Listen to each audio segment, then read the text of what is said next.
Ya le digo, por muchos motivos soy de la idea de que es importante lo que pasó hoy para la política exterior mexicana. Arrancó el lunes, hoy, la reunión en Río de Janeiro entre los líderes del G20. La cumbre inició en ese muy bello museo que tengo la oportunidad de conocer, el Museo de Arte Moderno de Río de Janeiro, y se dio en medio de un clima internacional realmente tenso. Dos grandes guerras en curso, el conflicto en Medio Oriente y el choque entre Rusia y Ucrania. Pero sobre todo el mundo está atento de lo que ocurra en 2 meses cuando en medio de todo esto entre Donald Trump y su narrativa. Y además no hay que perder de vista que su narrativa es casi seguro la posibilidad de que la lleve a cabo. No creo que esté bolfeando. Se ve complicado que en esta cumbre se firme algún compromiso importante para los países miembros y mucho menos hay grandes expectativas. Se pueden crear grandes expectativas sobre alguna declaración contundente acerca de los conflictos en curso. Reforestación en lugar de guerras, esa fue la propuesta que llevó la presidenta Claudia Sheinbaum, entre otras, a la cumbre del G20 en Río de Janeiro, Brasil. En su debut en el escenario internacional, la presidenta puso sobre la mesa su iniciativa para que los países destinen el 1% del gasto militar, algo así como 24,000 millones de dólares al año, para reforestar 15 millones de hectáreas y apoyar a 6 millones de sembradores. La propuesta está inspirada en el programa Sembrando Vida del expresidente López Obrador. Además de hablar en la cumbre, la presidenta Sheinbaum tuvo diferentes reuniones bilaterales. Destacan, bueno, todas son destacadas, pero a ver, pues estuvo con los dos socios comerciales de México, importantes, Estados Unidos y Canadá.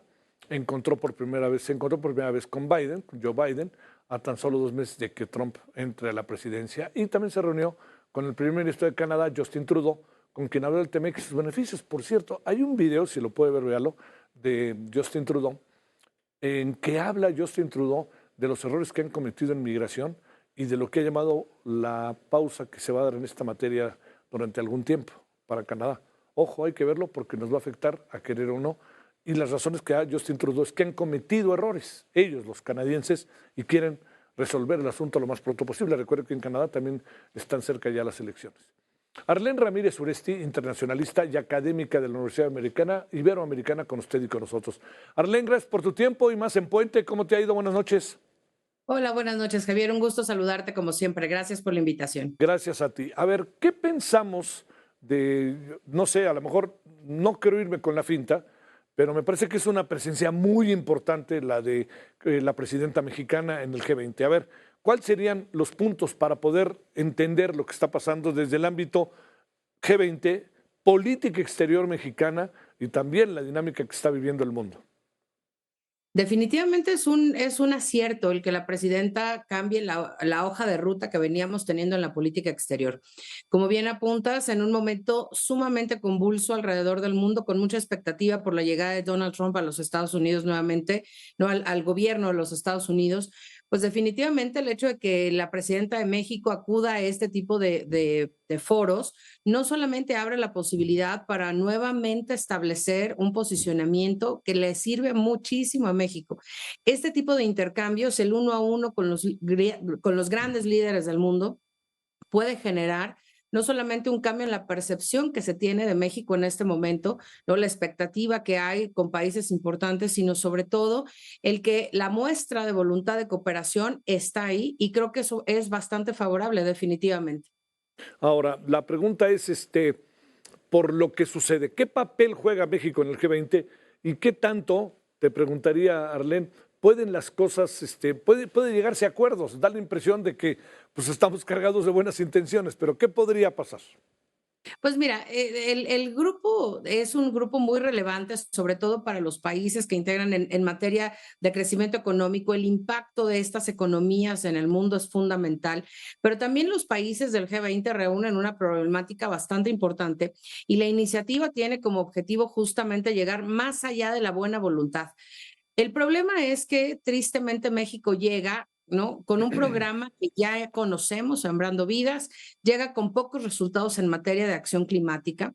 Y lo mismo pasa, por ejemplo, con la COP29. México llega con las manos prácticamente vacías por 6 años de baja intensidad en la política medioambiental, eso hay que decirlo, porque finalmente, pues, ¿no? Las buenas voluntades suman, ayudan mucho, la presencia ayuda, pero va a ayudar más el que todo eso se aterrice y se pueda concretar en acciones muy puntuales.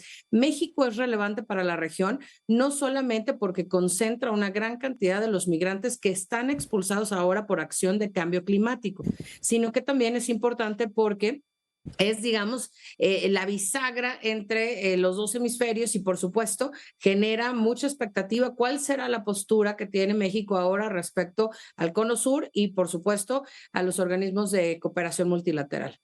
Oye, aquí también hay otra variable, Arlen, como para considerar, que es el hecho de que, digamos, el discurso de la presidenta mexicana, sin la menor duda, toca fibras muy sensibles, Por pero, supuesto. pero nadie va a atender eso, ¿no? A ver, vamos a dar más dinero para los pobres y menos para las armas. Y Claro. también lo de Sembrando Vidas, con todo respeto, no es un asunto que caiga bien, a pesar de que el presidente Boric fue muy particularmente elogioso sobre ello. No, definitivamente, es un poco idealista, digámoslo así. La realidad es que en un mundo tan convulso, con los conflictos armados que tenemos activos en este momento alrededor del mundo, hay más de 50 conflictos latentes en este momento. Difícilmente los países, con la expectativa que hay y la tensión que hay entre Rusia y Ucrania, entre Israel y Hamas, difícilmente los países van a reconducir. Hay que ser muy realistas en ese sentido. Pero definitivamente creo que además algo que tenemos que cambiar definitivo es la retórica, ¿no? Sobre el discurso político y el discurso diplomático. Este tipo de posicionamientos siguen siendo y sonando muy políticos, ¿no? Muy demagógicos, y en realidad lo que se necesita son acciones concretas. De ahí, Javier, que la gente hoy ya no crea en estos organismos, ya no crea en estos foros y digan, bueno, es más de lo mismo, es un desgaste. La realidad es que poco se ha hecho en acción climática. Tristemente, aunque sea uno de los temas más importantes de la agenda internacional, es el tema que menos prioridad genera, sobre todo porque, pues bueno, los conflictos armados rebasan hoy, ¿no? Todas las expectativas de presupuesto, crisis humanitarias, etcétera. Oye, pero para la política exterior mexicana esto es un aliento, ¿no? Nos salimos de las cuatro paredes, ¿no, Arlen? Definitivamente. Y sabes que además en un momento sumamente pertinente, a días de que se baja la calificación crediticia, cuando estamos a la expectativa de los paneles de consulta con los Estados Unidos y Canadá en un tema migratorio bastante complejo, con Estados Unidos y con Canadá, por supuesto. Entonces, este tipo de acercamientos y de presencia definitivamente alientan. Es muy importante que la presidenta se haya dado la oportunidad de acudir. Ojalá que no sea el primer foro y el último, ¿no? Que veamos más ese cabildeo, porque finalmente de aquí no solamente salen acciones, acercamientos, relaciones bilaterales más sólidas, sino que además a los mexicanos y a las mexicanas pues nos da la tranquilidad de que la política exterior puede nuevamente tener un tema económico, una visión económica de crecimiento que por supuesto puede alentar y revertir, ¿no? Las expectativas de inversión que hay en este momento respecto a nuestro país. Ahora, digamos, para el balance más cerca de América Latina, nos saludamos con China, con Francia, nos saludamos, bueno, con Estados Unidos y Canadá, pero sí también creo que hay un mensaje, ¿no? Y creo que Milei queda un poquito hecho a un lado, ¿no? Él solo se hizo a un lado porque dijo que tenía observaciones sobre, digo, él tiene que decir algo, ¿no? Que tenía observaciones respecto a las conclusiones generales. Sí, definitivamente. Este tipo de reuniones además muestran claramente las alineaciones ideológicas, Sí. ¿no? Los ejes que se van haciendo y tejiendo. Ujú. Entonces, definitivamente hoy América Latina tiene una particularidad ideológica bien interesante porque finalmente se están moviendo los polos, se está reacomodando, ¿no? Y el triunfo de Donald Trump vuelve a poner a la derecha y de alguna forma los regímenes conservadores con un contrapeso importante que se estaba perdiendo en América, en el continente. América Latina, por supuesto, con sus particularidades y sus complejidades de agenda, porque finalmente el embate de cambio climático, el embate de la migración y de la crisis económica global está arremetiendo de forma importante contra países de América Latina que tienen expectativa de crecimiento, pero que finalmente dependen de otras potencias regionales y externas para poder lograr sus objetivos. El caso de Chile es muy particular y creo que además muestra, por supuesto, cómo se van dando las alineaciones para 2025 en materia de cooperación y de afinidad ideológica en el continente. ¿Qué tendría que venir para la política exterior mexicana, Arlen? Yo esperaría no solamente un cambio importante en la dinámica que hemos venido teniendo, yo esperaría, por ejemplo, un fortalecimiento de la red de consulados, ¿no? De la red de embajadas en México con personal del Servicio Exterior mexicano que es Claro, garantía operativa, sí. ¿no? Y que han quedado de alguna forma de lado.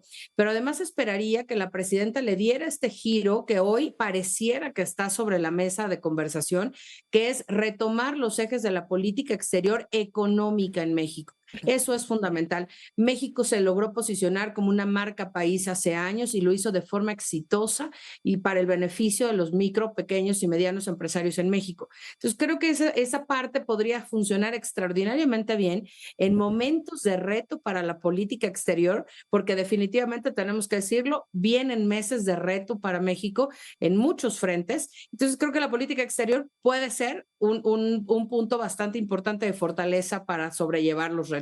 Y a lo mejor, como bien dices, hay que de nuevo colocar en el centro al Servicio Exterior mexicano y hay que de nuevo también pues pensar que los embajadores y embajadoras tienen que ser de carrera. Entiende uno que hay ciertas embajadas que tienen otras Por características, supuesto. lo que quiera, pero sobre todo, ¿no?